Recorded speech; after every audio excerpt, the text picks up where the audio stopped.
훅 인터뷰 이어가겠습니다. 교육부가 어제 사교육비 경감 대책을 발표했습니다. 킬러 문항 없이도 수능 변별력 확보할 수 있다고 했는데요.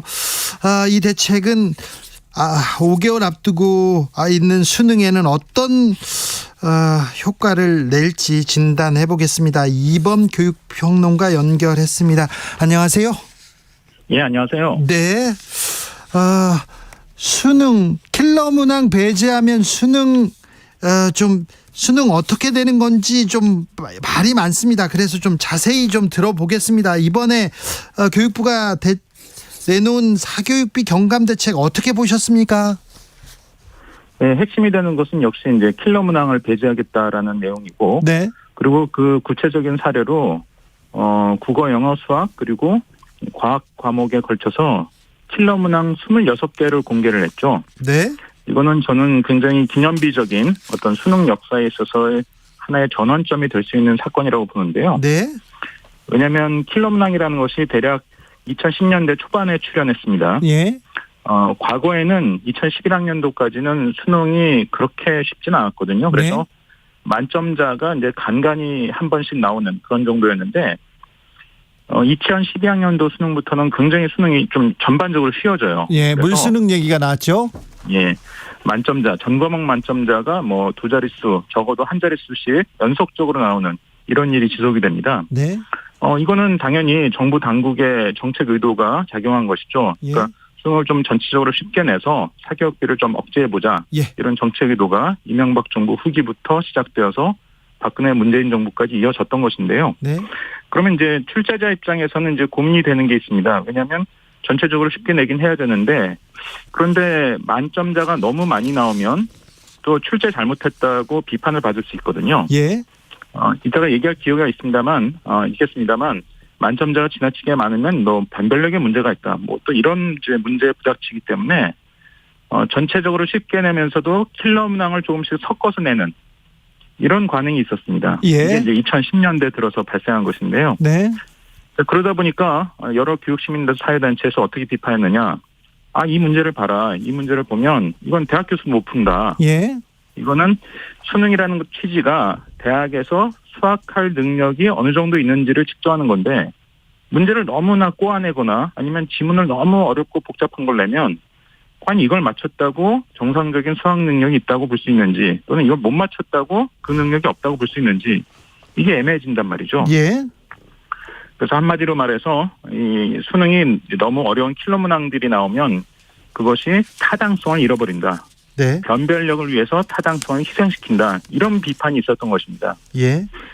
이건 저뿐만 아니라 많은 교육 전문가들, 그리고 지적했던 이제 내용이죠. 교육시민사회단체들이 다 공감했던 얘기고요. 네. 그래서 저는 이제 현재 그 정부 정책, 킬러 문항을 배제하겠다는 정책이 한마디로 말해서 예.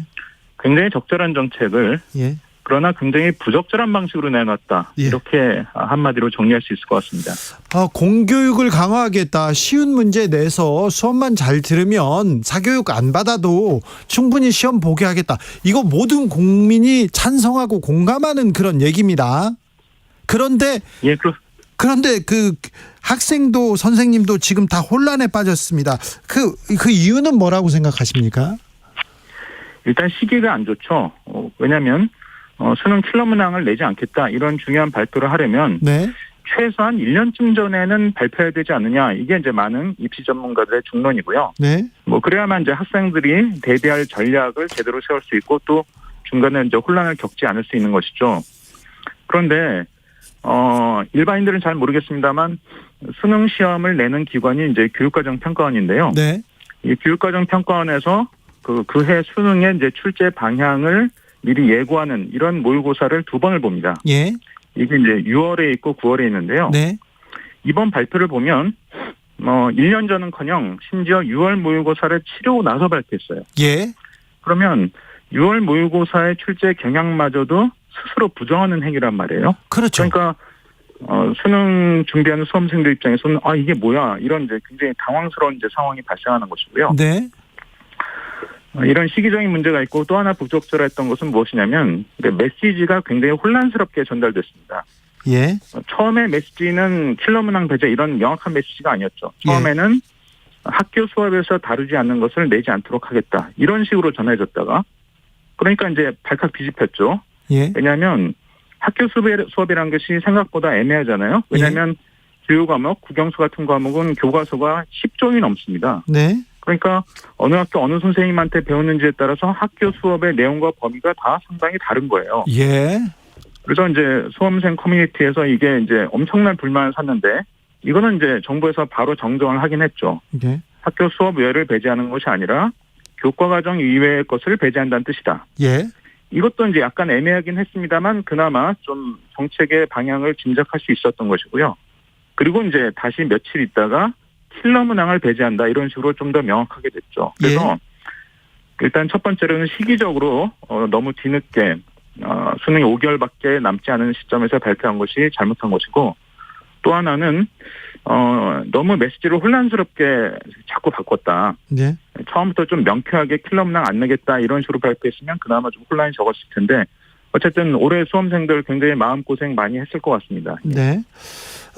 자사고 외고는 존치하겠다 이렇게 얘기합니다. 이거는 사교육비 경감 대책으로 보기는 어렵다는 지적도 있는데 이 부분은 어떻게 봐야 됩니까? 네, 당연히 특목고가 존재하거나 또는 특목고가 경쟁적 입시를 치르는 상황이라면 그렇지 않을 때에 비해서 당연히 사교육비는 올라가겠죠. 네. 그래서 사교육비 경감이라고 하는 그런 차원에서만 본다면 당연히 외국 국제고 자사고를 일반고로 전환하는 지난 문재인 정부 때 예고됐던 정책인데 네. 이것을 이제 실현하는 게 맞습니다. 그러나 지난 대선 때 이미 윤석열 후보 시절에 네. 외국 국제고 자사고를 일반고로 전환하는 것은 하지 않을 것처럼 네. 그런 정책을 내놨거든요. 예. 그리고 이제 대통령이 되었으니까 이제 그걸 실행하는 것이죠. 이것은 사교육비 경감이라기보다는 네. 어떤 이제 집권 여당의 정책 기조, 이념 이것에 충실한 것이라고 봐야죠. 예. 사교육비 경감이라는 취지만 본다면 그렇게 해서는 안 되는 것이지만 네. 어쨌든 외국 국제고 자사고라는 것이 현재 집권 여당의 정책 방향과 이념 기조에 맞는 네. 그런 것이라고 생각하기 때문에 네. 그것은 또 강행을 하는 것이다 이렇게 해석할 수 있겠습니다. 사교육 카르텔 이거 수사에 나서겠다 이런 얘기 나오는데 사교육 카르텔은 정확히 뭡니까? 그리고 뭘 수사한다는 겁니까? 사실 카르텔이라는 말을 좀 애매하게 쓰고 있습니다. 네. 저는 그게 참 불만스러운데요. 카르텔을 우리말로 번역하면 담합입니다. 담합. 네. 쉽게 얘기해서 짜고 치는 거죠. 예. A라는 사람과 B라는 사람이 야 우리 지금 판매 가격을 요 정도로 좀 제한하자 해서 이제 짜고 치면서 이제 판매 가격을 제한한다면 그러면 이제 담합 그걸 이제 영어로 번역한 것이 카르텔인데요. 네. 그런데 사교육과 지금 수능과의 관계는 공생관계라고 볼 수는 혹시 있겠지만 또는 기생관계라고 볼 수는 있겠지만 네. 이걸 담합이라고 보기엔 조금 어렵지 않나는 생각이 들어요. 왜냐하면 담합이 되려면 교육부는 수능을 이렇게 킬러 문항을 내면 사교육이 늘어나겠지. 그로 인해서 사교육이 늘어난 효과가 나겠지라고 생각을 하고 또는 그런 의도를 가지고 그런 정책을 펴야 되고 또 사교육업계에서는 저쪽에서 킬러 문항을 낼 테니까 그러면 사교육비를 우리가 더 키울 수 있겠구나. 이렇게 서로 마음을 서로 읽고 그 마음에 어떤 교집합이 이루어진 가운데서 이루어지는 그런 현상이 담합이라고 부를 수 있는 것이란 말이에요. 예. 그런데 과연 킬러 문항 내는 것을 출제 당국과 사교육계가 담합했다고 볼 수 있느냐? 네. 저는 그건 아니라고 봐요. 예. 그래서 이게 이제 좁은 의미 또는 강한 의미의 카르텔은 아니다. 그런데 이제 좀 느슨한 의미의 카르텔이라고 부를 수는 있겠죠. 그러니까 이제 정확한 카르텔의 의미에 부합하는 것은 아닙니다만 네. 아까 말씀드렸듯이 공생관계 또는 기생관계 사교육이라고 하는 것이 그 영어로 섀도우 에듀케이션 그러니까 그림자 교육이라고 하지 않습니까? 예. 그러니까 해가 서쪽에서 뜨면 그림자가 동쪽으로 지죠. 또 해가 동쪽에 있으면 그림자가 서쪽에서 이제 생기는 것처럼 그러니까 공교육계 또는 대학 입시 제도가 어떻게 되는지에 따라서 그때 그에 맞게 적응해서 거기에 맞는 사교육을 개발한단 말이에요. 그러니까 킬러 문항을 낸다라는 것이 출제 당국의 입장이면 거기에 맞는 사교육을 개발하고 또 그에 따라서 사교육 규모가 커질 수도 있는 이런 그림자와 같은 관계인 것이지 저는 이게 적극적인 의미의 담합이 있었다라고 의심하기는 좀 어렵지 않나 이렇게 생각을 합니다. 지금 뭐 경찰 나섰고요. 국세청의 공정거래위까지 나서서 지금 칼을 뺐습니다. 학원가는 긴장감 감돌고 있는데 대형 학원 일타 강사는 타깃이라고 합니다. 그런 보도도 쏟아지고 있는데 이 문제는 어떻게 보십니까? 그건 뭐 제가 하기엔 좀 예민한 문제인데요. 왜냐하면 조금 전에 이제 카르텔이라는 용어로 쓰는 건 좀 부적합하지 않느냐라고 말씀을 드렸습니다만 네. 그렇다고 해서 사교육업계에 어떤 비리도 존재하지 않는다, 어떤 탈세도 존재하지 않는다 이런 의미는 또 아니거든요. 네. 그러니까 좁은 의미의 카르텔은 아니라 할지라도 어떤 비리라든지 탈세라든지 이런 수준의 이제 조사 수사를 한다면 네. 또 거기서 뭔가 밝혀질 가능성은 있는 것이죠. 알겠습니다. 입시 전문가였고요. 오랫동안 우리 그 입시 이런 교육제도 바꿔야 된다 이런 고민 많이 하셨으니까 좀 물어볼게요. 대통령이 입시 전문가라고 보기는 좀 그렇죠. 그 소리는 어떻게 들으셨어요? 약간 좀 위험한 말씀이 아닌가 하는 생각은 들었습니다. 왜냐하면 예. 사실 교육부 장관과 대통령 중에 누가 더 교육 전문성이 높을까요? 이 교육부 장관이 높아야죠. 장관일 겁니다. 높아야죠. 교육부뿐만 아니라 어지간한 분야는 대부분 그렇겠죠. 예. 이를테면 국방 전문가로서 국방부 장관과 대통령을 비교하면 국방부 장관이 더 전문성에 있어서는 수준이 높을 것 아닙니까? 네. 그런 점에 있어서 마치 교육 전문가인 양 이런 식으로 발언하는 것은 조금 적절하지는 않았던 것 같아요. 특히 그게 결과적으로 수험생의 불안감을 좀 초래했다는 점에서 좀 앞으로는 좀 지양되어야 되는 일이 아닌가 이런 생각이 들었습니다. 네. 어쨌든 교육 개혁해야 됩니다. 우리 아이들한테 좀 더 나은 교육제도 좀 물려줘야 됩니다. 그래서 공교육 강화해야 되고요. 사교육비도 좀 줄여야 됩니다. 자, 이번 논란으로 이번 사태로 우리가 조금 그 몇 발짝은 앞으로 나가야 될 텐데 어떻게 조금 나갔으면 합니까? 어떤 점 보완했으면 좋겠습니까? 조언해 주십시오. 이번에서 이제 정부가 킬러 문항을 배제하겠다고 내놓은 그 취지는 사교육비를 줄이겠다는 것 아니었습니까? 예. 근데 사교육이라는 거를 이제 초점을 맞추면 사교육을 유발하는 요인은 크게 두 가지가 있는데요. 하나는 좀 구조적인 요인이고 또 하나가 좀 이제 입시와 관련된 기술적인 요인입니다.